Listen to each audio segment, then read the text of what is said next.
Thank you for watching In Any Arena. If you like our content, please like, subscribe, and hit that notification bell. All right, let's get into it. We're back in the arena. Big fight tonight. How you feeling? Feeling pretty good, man. I think we're going to be in for a decent fight this evening. Decent fight. Before we get down to the specifics of what's going to happen with the fight, is there anything you want to leave our subscribers, leave our newcomers with? What can they do for you? I mean, they could give us that CLS treatment, that comment, that like, and that subscribe to help us grow our channel, reach broader audiences, but two, keep us motivated to develop even more dope content. But without further ado, let's get into the fight this evening. Let's get into it. So we got Lomachenko, pound for pound on a lot of guys' list, who is going to be taking on an undefeated 16-0-1 Jamaine Ortiz. So this is a big fight with a lot of implications. You've heard, Lomachenko passed up on a title fight earlier this year because of the conflict going on in Ukraine. Again, he said that he wants to fight the best. We've seen that he's willing to fight the best. And there could be a date waiting on the calendar with Devin Haney should Lomachenko pull this win off. So, what would be your prediction? What do you think you're going to see tonight in this Lomachenko fight? Do you think the young kid, Jamaine Ortiz, has what it takes to pull off a win?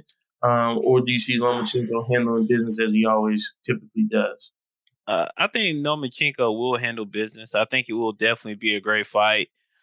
Um, will it go to distance? I don't know. I Yeah, don't know. I can see Lomachenko knocking him out in the later rounds. yeah, I just don't know where or when he'll knock him out. But like you and I, we were discussing earlier, just watching Nomachenko and me just get familiarizing myself with the boxing arena and just learning more and more each day. By mhm, listening to JT, looking at videos, hearing other commentators talk about boxing and trying to study it a little bit more.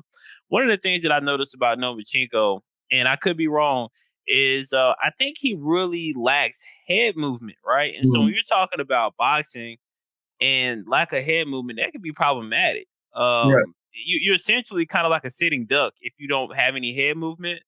And so maybe Ortiz catches him one good time. That's all it takes in the chin and knock him out. So I don't know. I had no Chico just due to his experience, him just being like a straight on fighter, and he doesn't back down from anyone. But I think Ortiz does have a chance to possibly knock him out. It just depends if he's going to catch him slipping or not. But I'll let you get into it since you're the boxing extraordinaire between us two, because I'm still trying to develop my knowledge base about boxing. Yeah. So I think it'll be a good fight. For me, Jamaine Ortiz has been a name that I've been hearing a lot more recently. Really during the pandemic, his name's been on the rise. But I don't think he has like a signature win at this point. He did beat Jamal Herring, but we saw what Shakur Stevenson was able to do to Jamal Herring. All due respect to Jamal Herring, great fighter, served our country, so salute to him. But we saw what Shakur Stevenson was able to do to him in the ring, and he's one of the top guys in this division. So getting that win over Jamal Herring for Jamaine Ortiz to me it's not a statement win. I think it's a notch on his belt. It's probably one of the best wins that I feel like he has. But this is going to be a test. I think it's interesting that you said, from the film you watched, you didn't see a lot of head movement from Lomachenko. That would be hard to argue. I think what I've seen out of Lomachenko is that he's a very skilled fighter. He likes to go to war in the ring. And one of the things I respect is that he's willing to fight the best. He's willing to fight everybody. We got a lot of guys right now who are dodging the fights that they know they should be taking. It's the who are promoters, man. It's It's the the promoters. promoters. But to the credit, it's a strategy that we saw come about with Floyd Mayweather. In that transition from Pretty Boy Floyd to Money May, he was really strategic in picking the right times to fight, which was a great business move for him because it allowed him to end his career at 50-0, and and to not take any losses. It's And with like go ahead. that's like Errol Spence and Crawford, right? They both had Yeah, those zeros. And so I think a promoter thinks that if that zero turns into a one, it's going to impact the boxer's marketability.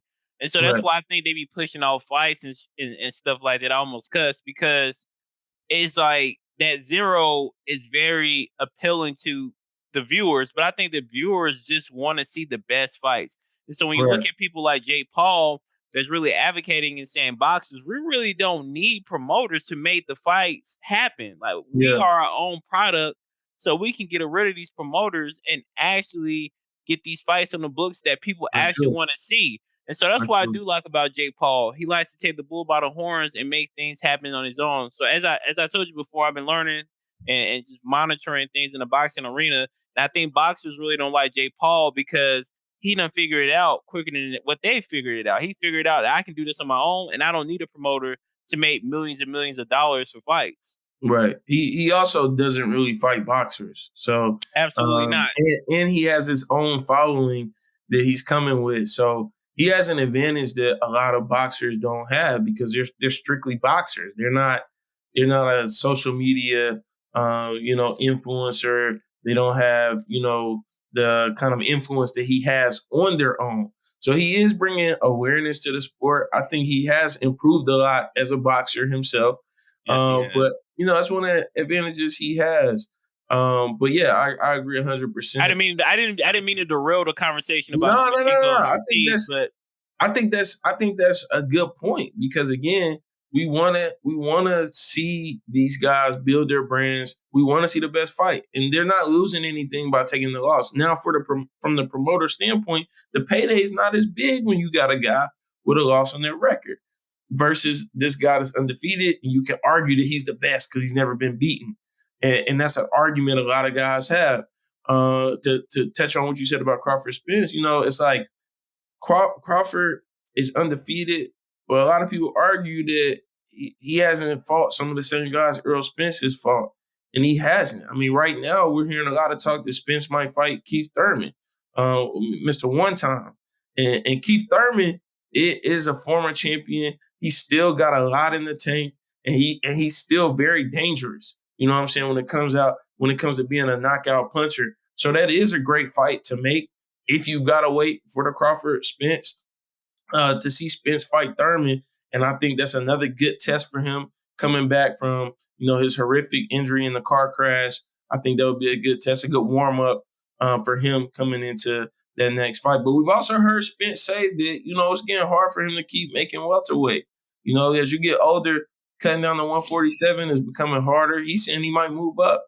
And I think get some big fights waiting for him at middleweight if he does move up. But back to Lomachenko, Jamaine Ortiz. Again, Jamaine Ortiz does not have that signature win. This could be it, beating a pound for pound guy. But I'm going to tell you that it won't be it. He won't beat Lomachenko tonight. Lomachenko's too technical.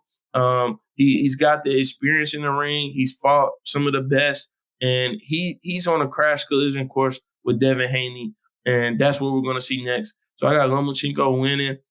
If there is a TKO or knockout, it's going to come in the late rounds.